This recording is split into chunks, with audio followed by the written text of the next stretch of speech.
What's up, guys? So doing a little work on the XJ, little maintenance bits, but as you can see, I think my oil cap is leaking. I think this rubber has just gotten super dense and brittle, and I think it's just leaking slowly out of there. So bought a new one. Got a new one here. Rubber's actually squishy, not hard like the old one. So we'll go ahead and put that in there, so that should seal it up. Kind of like it looking black. Clean this off a little bit so I can see if that's actually where it's coming from. Looks a hair wet around here, but it just could be leaking from there. I also bought a rebuild kit for the adapter, the oil filter adapter, because I believe it's leaking out of there and getting all along the, you can see along the side of the block is pretty wet. So I think that's where it's coming from, or it was all coming from here, which is very possible. Thinking this the fuel pump relay is going bad on me again, so I just got a different one. I got to figure out why it's going through relays. Wayman gave me that one, but I don't know if it was new or not, so I just went and bought a new one anyway. So I bought a new one just to try it, just to see, and then I just wanted to check all the cables and everything to make sure that I'm not rubbed through on a cable somewhere, something weird.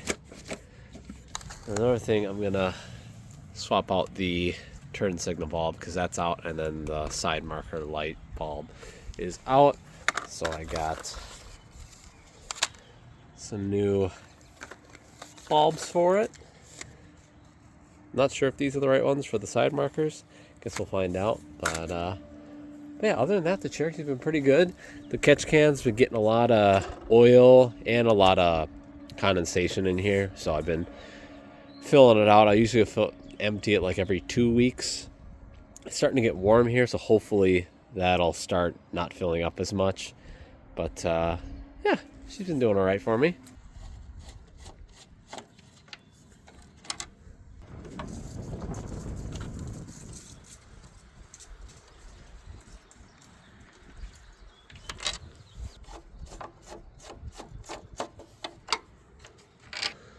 That's not factory. That's funny.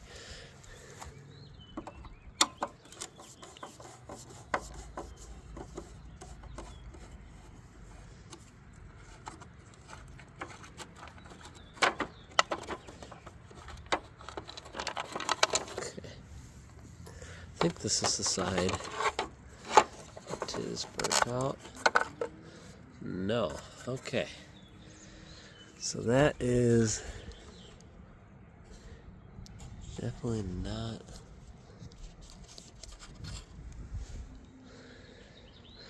Definitely not what I got. Actually, it just looks a little corroded. Maybe I can kind of just clean this up and it'll come back to life here. We'll get a little bit of sandpaper. All right. So I cleaned off that contact and that contact as well. So hopefully that will do the job. Let's go see.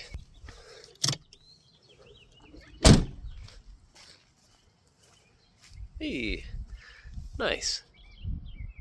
We got light. That's excellent. So I'll go ahead and take this guy off, and we'll get to this one and change out this bulb. Out there, interesting.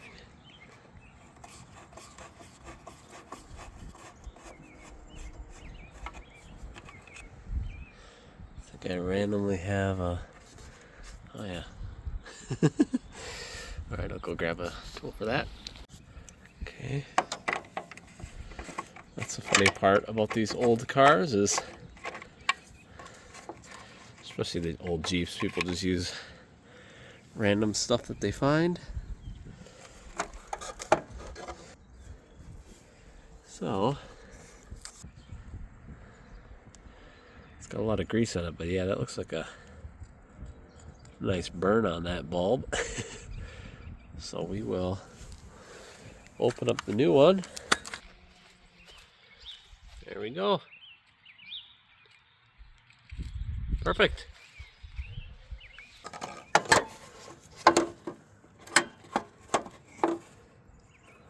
The one thing you want to do is don't over tighten these because they will break.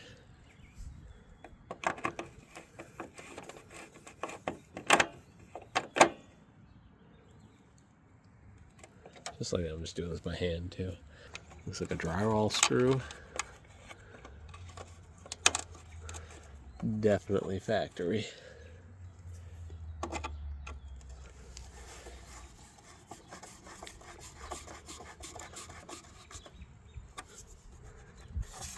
There you go, that's in there nice. Alright, let's get this big piece back on. Nice. This one was up here. The other drywall screw. At least it's black. Looks like I got a little bit of condensation in the headlight. Okay, where was this? Maybe this one was in the corner? Yeah. Little guy in the corner. Don't go too tight with these too. This one you really don't want to over tighten. I always find it hilarious. I don't know if these are the stock screws, but I feel like they probably are. They are so long.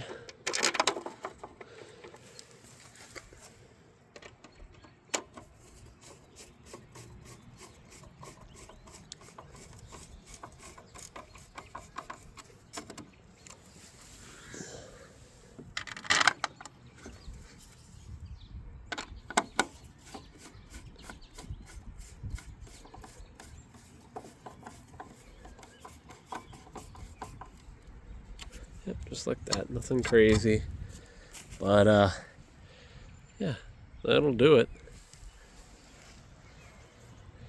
So I guess I got these, I don't know what, sometimes Rock Auto isn't correct with part numbers. I should have looked, but whatever. So yeah, that's pretty much it. So we did that to hopefully stop the oil leakage on the valve cover there, and that might have been contributing to dripping on the side of the motor. And then I got I will in another video, I'll be rebuilding that, so I'll do a video on how to take apart the oil filter adapter, put new O-rings in it, because it's starting to leak after 35 years isn't too bad. And then the new fuel pump relay, which I'm not entirely sure it was a relay, but I figured I should just start with a brand new one and kind of go from there, and then just check the wiring if it continues to happen. But very little, almost just like hiccups, just a little bit. It's different than all the other issues I was having, but it definitely would just kind of like hiccup, or the RPMs would kind of jump down and come back up. So only literally I'd start the Jeep, drive a little bit, and then maybe after maybe a minute of driving, it would kind of dip down and then continue to go. And it was always like in the same spot on my way to work. So we'll see if that helps. And yeah. So anyway, guys, thank you guys so much for watching. Hopefully you guys enjoyed, little basic video on the XJ, just kind of showing you guys what I go through, keeping this thing running. And we'll catch you guys in the next video.